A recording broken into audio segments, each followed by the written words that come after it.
Hey everybody, welcome to the first Serendipity Collegiate Esports Forum live stream. I'm here, your host BJ Fink, in my swanky office here. And we've got some cool stuff for you today. Special guest Luke from Reactor Gaming. I'll go ahead and add him on stream here. Hey Luke, can you hear okay? Yes, sir. All good. Awesome. Well, glad you could make it today. We looks like there was a weird issue on the things always get disconnected sometimes. Well, on the LinkedIn event versus the live stream. So the live stream is up. I posted a comment in where the event page. So hopefully everybody joins in. But I don't know, technology, it always does something weird on you when you're when you're trying to do a live stream, right? Exactly, especially when it's like right at the moment. Something's always got to happen. So we'll get everybody in here and they can watch the recording afterwards as well. But no, super excited to have you here and to be able to talk with you just through your experiences and things. But just to give everybody kind of an intro on what we're doing here with Serendipity Gaming is we're official partners of the NECC. I know Reactor Gaming is too. And we wanted to provide some value to kind of the coaches in the programs, the directors out there that are NECC members as well. My background is in running esports programs themselves, launching them from scratch, consulting, being a board member, board advisor, doing all kinds of different things right in and out of esports here. And so I wanted to use some of that knowledge to pass it on to coaches and directors by providing some insights, some things they may not have thought about, ways to run their programs, to manage things, but then to also invite special guests so they can hear from others in the esports industry, maybe outside their initial bubble, because we all know in the university world, you can kind of live inside your bubble and not really see some of the things that are going on out there. So we want to give everybody kind of a wide spread on what's going on, and we'll have a LinkedIn group, some extra things like that, so that everybody can kind of participate and get what they need. But I see Kathy is here as well. So welcome, Kathy. Glad to have you on the chat. Kathy's my partner here with Serendipity Gaming. So if you have any questions or comments, put them in there. She'll be sure to answer, and we'll be sure to follow up as well afterwards.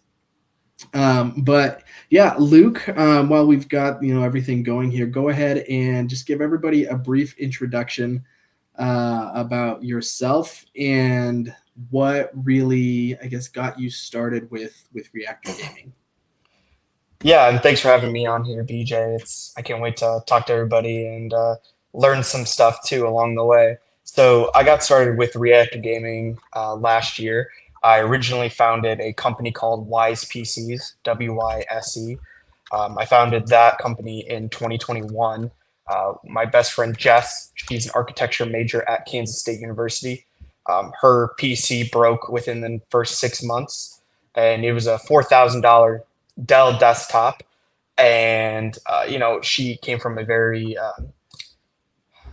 unfortunate background where she did not have $4,000 to spend, right, let alone for it to break within 6 months. And so I realized that nobody's really paying attention to students, to the STEM students, and because students don't have massive budgets to throw around. And there's no technology company that is focused on them. And so I started Wise PCs that creates ultra affordable yet ultra fast desktops and laptops. And then we saw huge successes with that.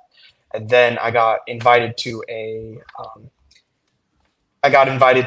esports competition from Kansas State versus KU, Kansas University. And from there, again, meeting all the coaches, meeting all the players, how much people love the esports space.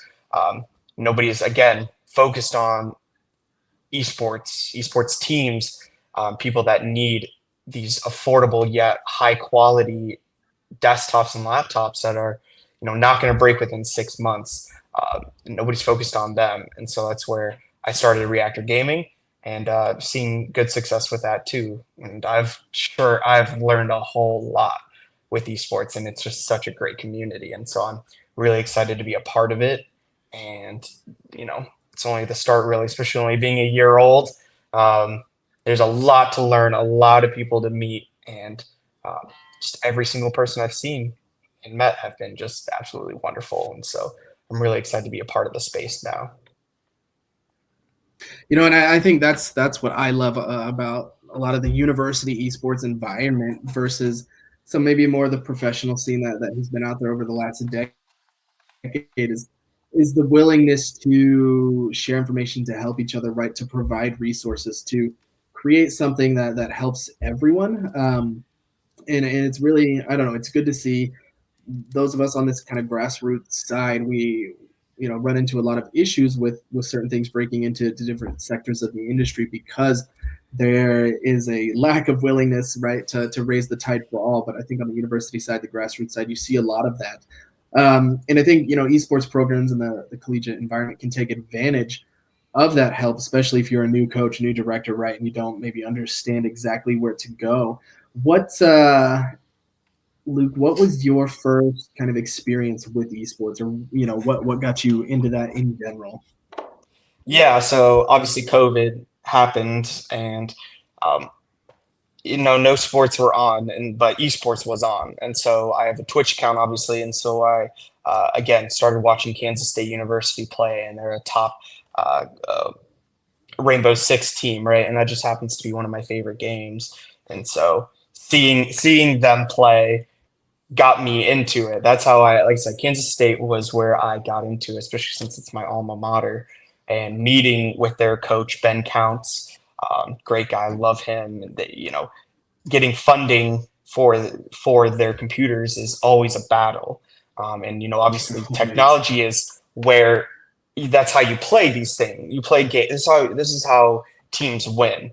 And that's where I kind of also realized too that this is where I could make the biggest impact, because I've always wanted to get into the esports space, but I can't make a video game. I don't know how people make video games, right? And so I felt that making these desktops and these laptops that are, like I said, ultra affordable and ultra fast is where I can make the biggest impact. And then also arm these directors and the students with knowledge of esports, so then they can better market their game themselves and their programs to people that may or may not be wanting to watch esports, because sometimes some games are a little bit hard to watch because you don't really understand. And so Yeah. we try to arm them with knowledge too, how to best market themselves a little bit too, and get people kind of interested in it. And having desktops that are for them, that are customized by them and have their team colors is one way that kids get involved with esports.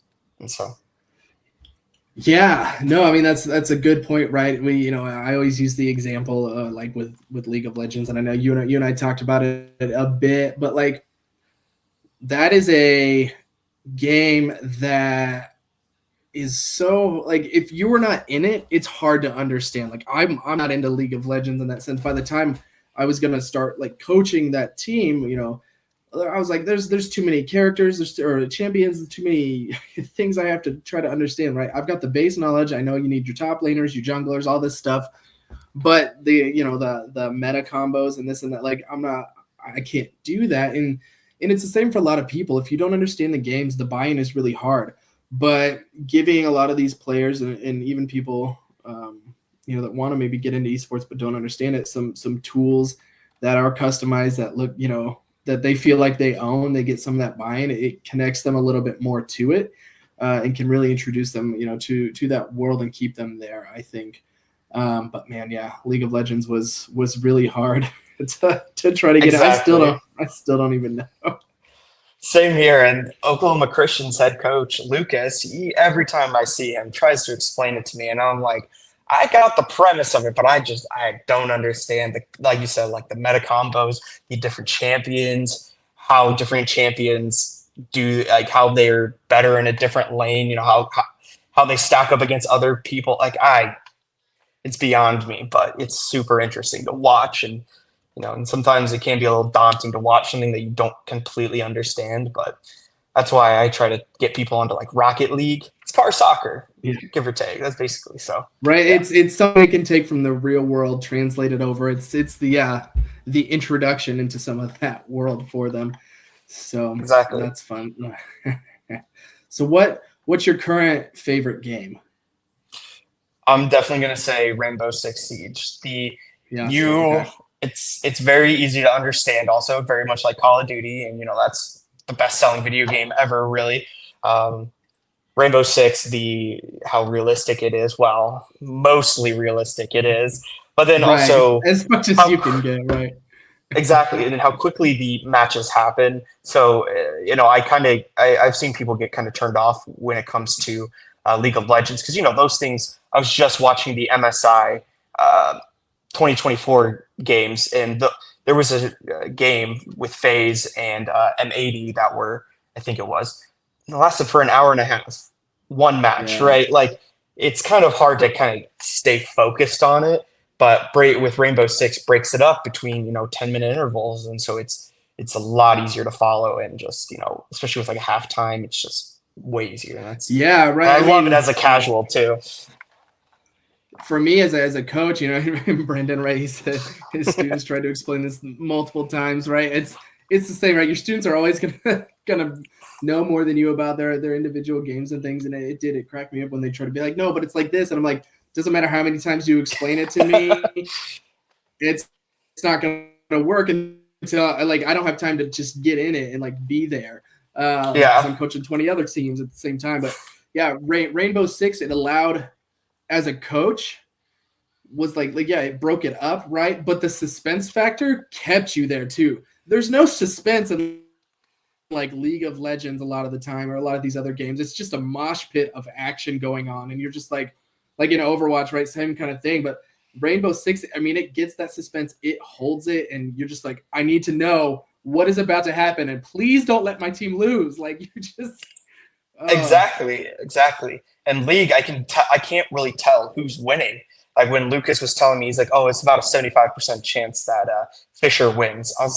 In my head, I was like, "How can I tell?" Because the economy, right? Gold is a big factor of that. Right. Was bigger on Oklahoma Christian side. So all the items were telling me that Oklahoma Christian is winning, but then Lucas he's like, they have 80% chance now. I was like, how? But then Rainbow, I can tell. I don't understand. Yeah, Brendan, right? I mean, the idea, right? Some of those, the R6 stuff, right? Where they're literally like offensive coordinators. They got the clipboards, they're staying behind. And that's, I don't know, one of my least favorite things that happen in a lot of collegiate esports. And I mean, it's hard because it's an online like tournament, and you're trying to make sure everything is fair. But it was like, when they told me I couldn't coach during the match, I was like, but every other sport gets to. And I was like, I need to tell you to move right now. Exactly. And I did see on those G2 guys, their coach was wearing a full suit with like really nice shoes and a nice belt, like a Gucci belt. I'm like, I didn't think it was that intense, but I mean, wearing a full suit and the clipboard and everything like that, it's up in the game. Legit. Yeah.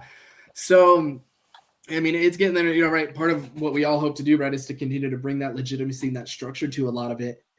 Especially, starting, I believe, right, the university environment's a big factor in that, because youth and Scholastic go, feed into that, and they tend to mimic whatever the universities are doing. And then obviously the universities are pushing the new professionals out there. So I think that's only going to further help stabilize everything and kind of bring that structure. What, from your perspective, Luke, as you kind of connect with university coaches, what have you seen as some of their biggest struggles?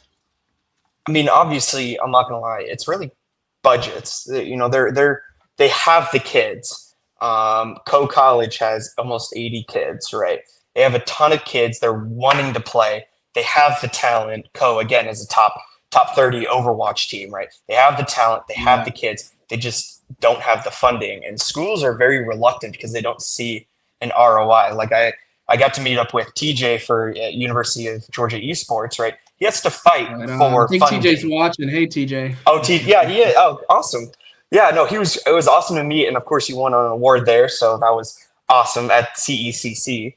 But like, he has to fight for that. And University of Georgia's $1 billion endowment. Kirby Smart. See, Kirby Smart, the UGA's football head coach, he got a pay bump of $2 million last year. Right? I'm not saying, give all $13 million to the esports team. I'm talking $10,000, $15,000. Things that are we don't need that much.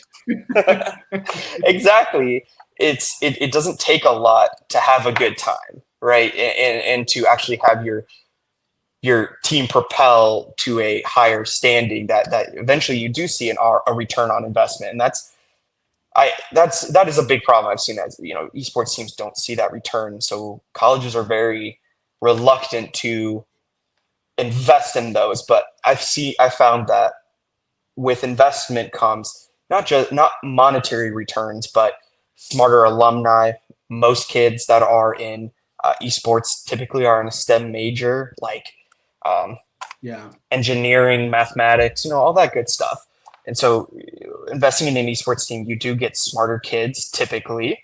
Um, you get a much more inclusive environment. I mean, it genuinely does not matter if you are, you know, black, white, gay, straight, physically or mentally handicapped. It does not matter. You can still play, right? There's a guy, Rocky No Hands. He paralyzed from the neck down. He's a great Fortnite player, right? And so Yeah. that's something that you need to talk about with the universities is that, yeah, you won't see money coming back, but you'll see, these alumni that they're gonna make a lot of money out in the real world and possibly even go pro with G2 or Serenity. They're going to invest back into those schools, and they're going to like I said, smarter alumni. That's the biggest return I'd say for esports. Yeah, and obviously, like other sports, have had decades where we're building everything out. We're going to have 20 years before alumni can donate. But it's the idea, right, of retention too. So many schools, right, the enrollment cliff is coming up. We know this. There's going to be fewer students, so they're all competing for less, and it's going to cost more to get each student in that sense. But they're forgetting about the retention factor, and through coming out leading up to COVID and through COVID, like recruiting was so heavily pushed, but retention was not. And the esports is such a great way to retain, right? Which helps the overall, obviously, revenue stream of the school goes to to budgeting.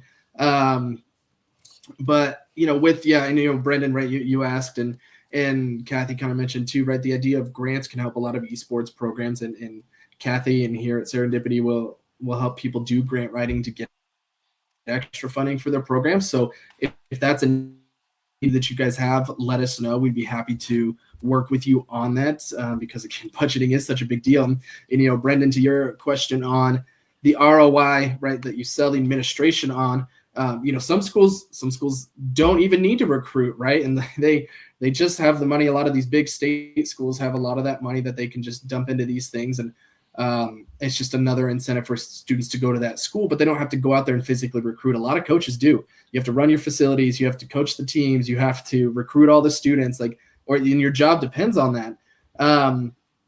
And I think, for a lot of universities, it just comes down to that budget factor. And they're like, why should I give you, they're so hesitant to invest in something new that they don't understand, which on the one hand makes sense. They just don't get it. But they have to see the numbers behind it. And I think explaining the retention factor, understanding that not only is esports retaining students for its own team, but esports is retaining students from your other programs. They may be coming there to study a certain thing, but esports is what's keeping them there, right? They found a community they belong to. They understand, or they have that support system. They know what they're doing in this area. And so it's kind of a big deal for a lot of students across the board. So it's not something that's readily available data-wise to see yet, but I think you'll see that spotlight down the road of these students are retaining for esports. They're also, because they're retaining for esports, they're staying in your other programs, and especially those that have those large like student clubs attached to their esports programs, right? There's a big just belonging factor in that. And I think, Brendan, right, you're mentioning single donations, right? Former athletes are some of the biggest donors, and that's so true.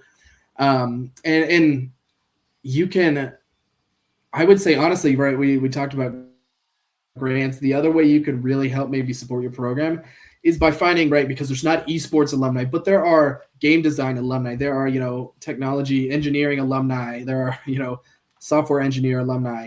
find those people, use your advancement teams, find those people, connect with them, tell them what you're doing with the esports. And a lot of them would, love to donate to see that because they believe in that too. They just don't know how to get involved. And that's a big part of kind of educating in building awareness. And I think that kind of is a good segue into kind of building locally first as kind of this first step. So we'll kind of go through this little bit here, but as per the title of the stream, building locally, that's an important part of making your esports team program kind of the centerpiece of your local community, and working with brands like Luke's at Reactor Gaming, or helping alumni or administrators see the value in this overall, because like universities have such a unique niche in their communities, right? The industries are built around them, right? Towns are built around universities.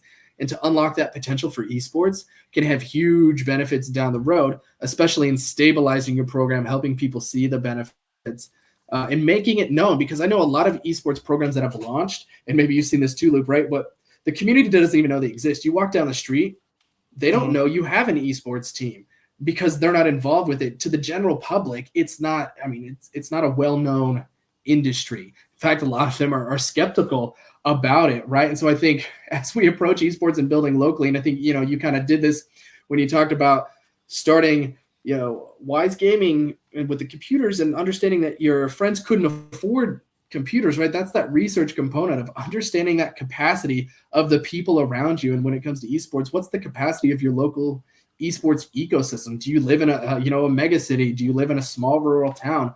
Is there any industry? Is there something out there? And if there's not, working to start that, or working to figure out ways that your esports program can produce people that can then go out and do that in the local communities and help with that. But really understanding what teams are out there, what services, providers, equipment providers, right? Who in your local community is building computers that you can partner with, rather than partnering with national or international organizations, right? And, I say this all the time. Everybody kind of knows, if you've talked with me, I'm always like, look, those national corporations, you're gonna lose a computer for 3 weeks. It's gonna be down. The customer service is not great. I know it's easy to go with your university like sanctioned provider of technology, but you're not gonna get the bang for your buck. You're not gonna get the customizations, right? And with Reactor, like that's when as you look around, like yours does a lot of really cool customizations, right? I mean, you do not just the computers, but right, like what else do you do on top of that? Yeah, so we actually work with View One Tech to print directly onto cases. If you were to get like the O11 dynamic from Lee and Lee, we do that. We create custom keyboards from scratch, and we're able to do custom keycaps, either with your team logo, your team colors, whatever you want. Also, then with headphones, we'll slap some vinyl over it. We have an in-house graphics designer who will make some vinyl prints for the case or for mats, whatever we really want, because we want it to be where it's yours, right? This is your teams. This is something that you can't buy off the shelf, and that's where again it comes into feeling like a community and feeling like home. Because for football teams, they don't just wear a random jersey. This is specifically designed for the school, and it's specifically with their colors, right? And so any sports team shouldn't be any different. This should be directly for them. It should be a customized solution, custom for them, and that's right. where And it's the idea smaller that brains come in. They're using like desk. We talk about this all the time. A lot of esports teams use desks from like the science lab, or wherever they can get the free stuff. And like you would never say that to your like football teams, right, or basketball teams. And I know that again, there's the buy-in. We have to believe that this is legitimate, but that's something, right, that getting some customized equipment that these students feel that sense of ownership. They feel like they belong because it's them, it's their program, their team. They've got their stuff on it, right? There's that sense of buy-in, and that's what the administrations a lot of the times need to see. Exactly, and there's no reason for it to. Yeah. Oh, go ahead. No, you finish. You finish. There, and obviously, it always goes back to budgeting and the amount of money that it costs, right? These like vinyl prints, they cost $2-3. There's no reason why it should not be just included in the cost of working with a company, right? And so that's why we always include custom graphics packs in all of all of our desktops, right? Whatever the person wants, whatever the team wants, we'll add it in for free, and they can make changes whatever they want, right? And yeah. Yeah, no, and right, and that's important too, right? Not getting stuck with something for that, I don't know, 3-year contract you have with Dell or Lenovo or HP, right? They say, hey, we had to change our logo. We'd like some extra customizations or different, things, especially in esports, change and might change rather quickly. Yeah. Right. And to maybe, So, I think I was going to kind of address yeah. Brendan real quick, going back to the ROI. I know, so Kansas State does a lot of marketing to the public so that they can use the computers. Some people are a little bit hesitant when Yeah. it comes to using, letting people on the outside use their computers for either schoolwork or for gaming. But like Kansas State for 2 hours charges just $6, right? And these are very powerful desktops that people can use for engineering work, because you do need a lot, to run like computational fluid dynamics. Right. Getting a little PTSD from that one. But you need a beefy computer to run that, and there are differences between like a workstation computer and a gaming computer, but the vast majority of the hardware is the same. And so you can as an ROI, you can make your computers available to the student body that possibly does not have a super powerful desktop or a laptop, but they need one for school, like I said, especially for engineering students. And that gets you a little bit of a revenue stream. And so that Yeah, right. And we're it's that testing out. retention for the engineering program, right? Like those students get to use your great computers. Like that's a huge bonus. So Exactly. And we have been testing out kind of separate OSs. So, because again, I reference Co College because we're very close with them, but Co is yeah, very hesitant with kids using them because they don't want them to be messed up. They don't want them to break them, if they don't play nice with them. But if we were to use like a dual OS where flip a switch and it's for the common person, not the esports team, right? And then they right. can switch it back, and then it resets everything to what the esports team likes, the Yeah. graphic settings, all that different things too. So you don't have Yeah, to worry no, about it. that's a huge point. I would do things where I would even work with your local parks and recs teams to rent your facilities to use for their, recreational esports leagues. Yeah, have what I call those community days where, say like one Saturday a month, when I was just the only staff person, I didn't want to work every Saturday, obviously, but hey, for this, second Saturday of the month, the community can come in, pay $5, play games on the computers, right? And you kind of generate some revenue, do some day camps, summer camps, things like that to get those extra revenue streams. And I think part of that, and you kind of mentioned it, with engaging the local community, building that awareness, right? Hey, come use our computers and support your engineering program, but reach out to the community abroad as you're building locally and making your university that centerpiece. Partner, now that you've kind of, maybe done that research on what brands are out there, what your local esports ecosystem is like, build awareness yourself with your program on what you could do, what's your capacity, what does your facility even look like, right? These brands might be curious on, and again, don't know because nobody's explained that. Oh, now maybe you've told them you have an esports program, but what do you do with that? What's your capacity? Streaming and maybe doing some advertisements. Yes, some brands can do that, but a lot of programs don't have the audience, right? to sustain, some ad revenue. But that's part of building awareness. Unless you build awareness, you can't have an audience. Like I said, it's not mainstream. It's not, everybody just doesn't know about it. And you have to do that. So find those 1 or 2 local events that you can go to. Just start handing out flyers, cards, whatever. We like to live in this online world, but right, that's what I said. There's an in real life approach to this. It's IRL. Esports cannot just be online or it won't survive. Everybody craves that connection. And that's why those students, right, they've said, I love this program. These computers are built for us. My friends are here. The staff, the coaches, directors, they're there consistently to support the students. Like they they create this environment people want to be a part of.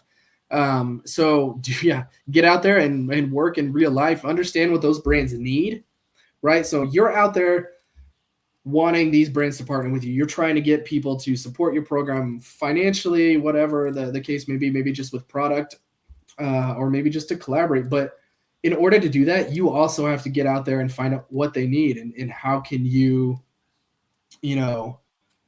provide that with your facilities, or what can you do with them? Yeah, Kathy, right? Yeah, call your local TV stations. They're always looking for stories. I mean, that's such a real thing, and they'd love to cover something unique like esports. But developing, relationships now with people like that in the media, develop the relationships with those brand owners, right? I mean, Luke, you could probably tell us like that relational side with you, and you talk about those colleges close to you, right? If you're not building those relationships with you, like why would they trust your brand to provide them with the right things that they need, or just to have the best intentions? Because obviously that's been an issue in esports. Very much so. So building awareness, building those relationships, I mean, that's a key part of that. Obviously, once you've put yourself out there a little bit, developing everything takes effort, takes time. Obviously, you want to get it done as fast as possible because everybody does, but with good structure, like, it takes time. You can't just do it overnight. Cultivate those relationships, understand what your community needs, and understand, right, now that you've kind of looked into what those brands need, what do you need on top of that? What are your strengths? What are your weaknesses as an esports program? And how can you, really partner with those brands to kind of build each other up?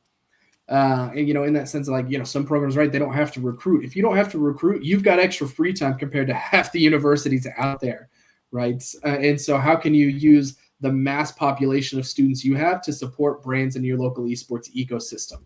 And if your weakness is like, I don't have time to do these things, how can you partner with those brands to maybe help recruit for you?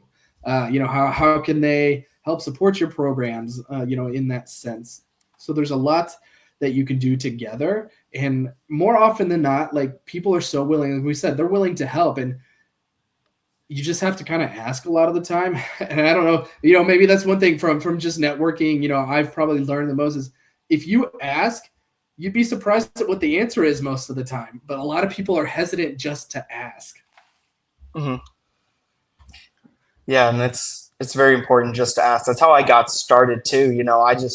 I reached out to a random college who said that they were looking for desktops, and they said, "Hey, this is what we can do for you." And we came in $20,000 cheaper than the next guy, and and they ended up going with us. And it's been 2 years. It's been a little over. This was under Wise PCs, and then we had to branch out and say, we gotta separate the two. But right, it's been going great, and you just got to reach out. And even if you don't get the business, even if you don't get what you maybe want or not want, you still stay in touch.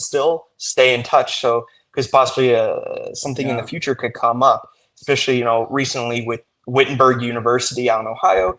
They reached out. I reached out to them because saw they're creating a new esports team.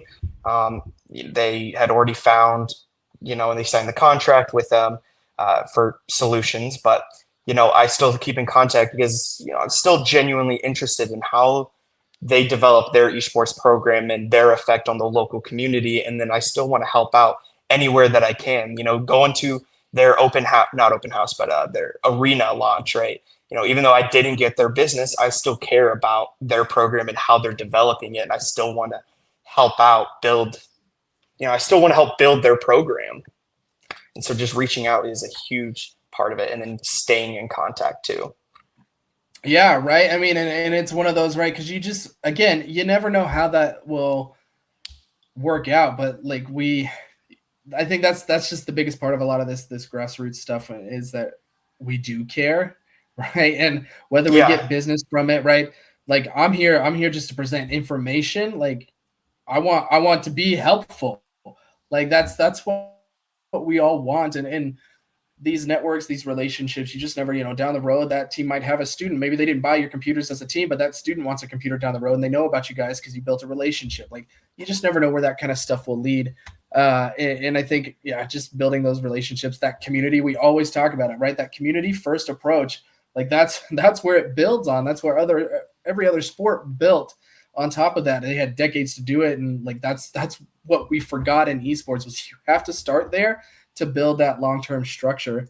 And to realize too, right? I always tell people this as we talk through all of this and all these things you can do, like you have limits. There might just be one of you, right?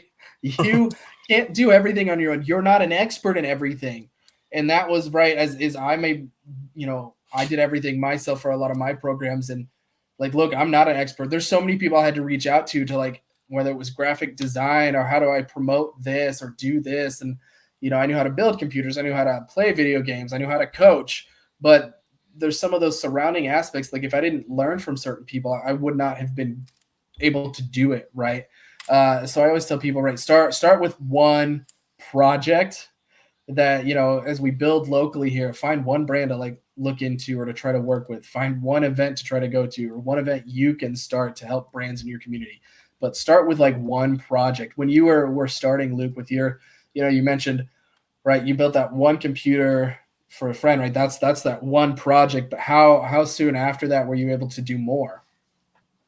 Very quickly afterwards. A lot of kids had the blue screen of death on theirs, and so my friend Jess would tell all of her friends like, "Hey, my friend Luke's a computer whiz," even though I just did it in my free time at the time. Right. And I ended up helping out a dozen other kids. I built some and then just fixed others, but it was also, you know, just helping. I didn't charge to help, even though it took me a couple hours, right? It was all in my free Yeah. time. And I think people appreciate that when it's, not everything needs to be charged for. You can do things out of goodwill, right?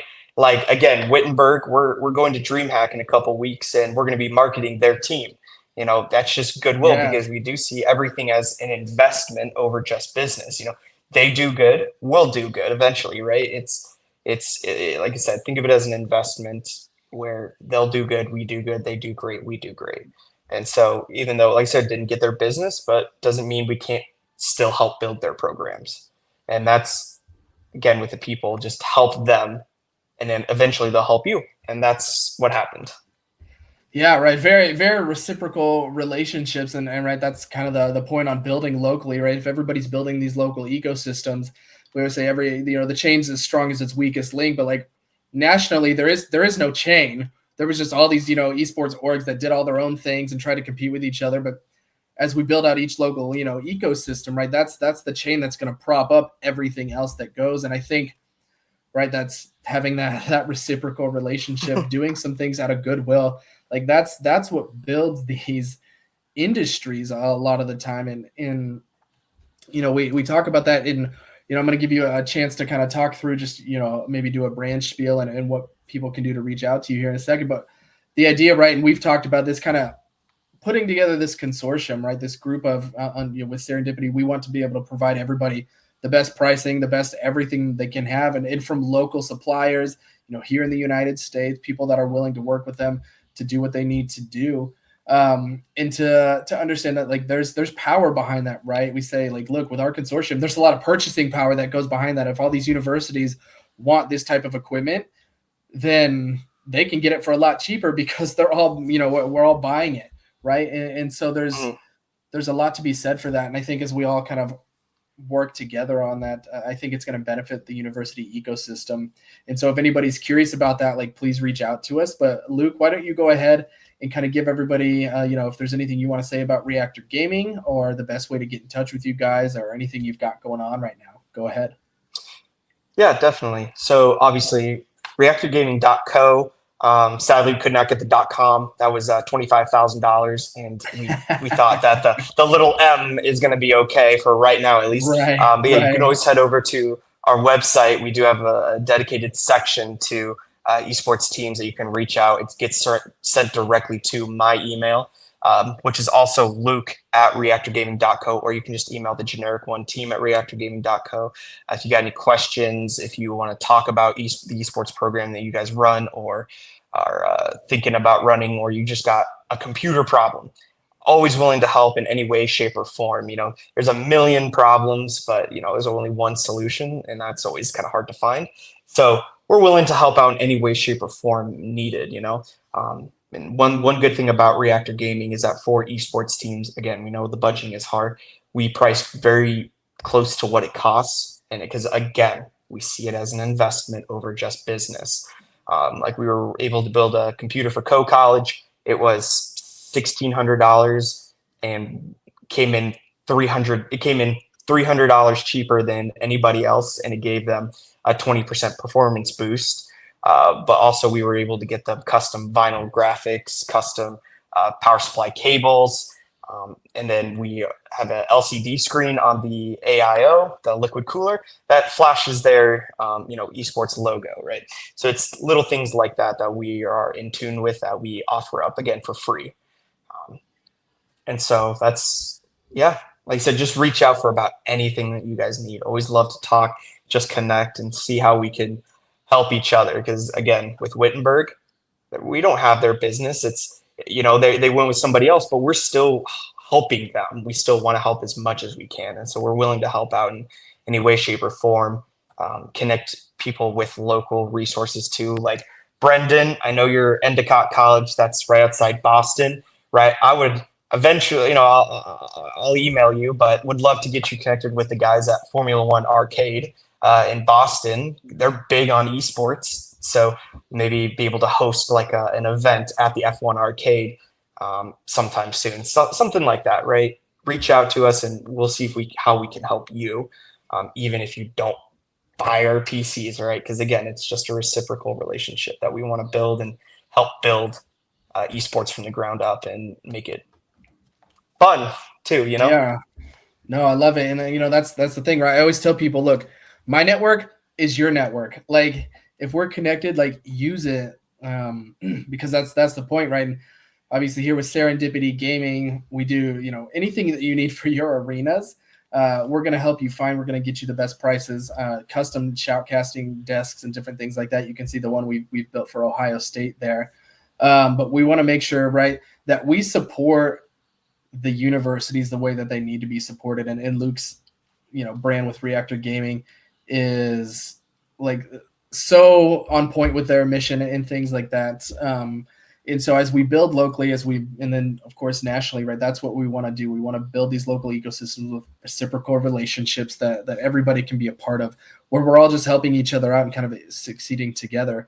But if you need to get in touch with Serendipity Gaming, of course, about anything, grant writing, the desks, lighting, like I said, literally whatever it is you need. If you want any, esports consulting or facility design consulting on our end, we're more than happy to do that for you. And really putting together this consortium so that you do have more purchasing power, and finding the right partners like Luke over here to help you out with what you need, especially in that custom level, because again, that doesn't exist for a lot of, companies, and to say, look, we are proud partners with the NECC and with Fantastic, as well as kind of part of our whole movement here to get you what you need. Fantastic is esports management software coming out and player development tools. So that's going to be a big part, right?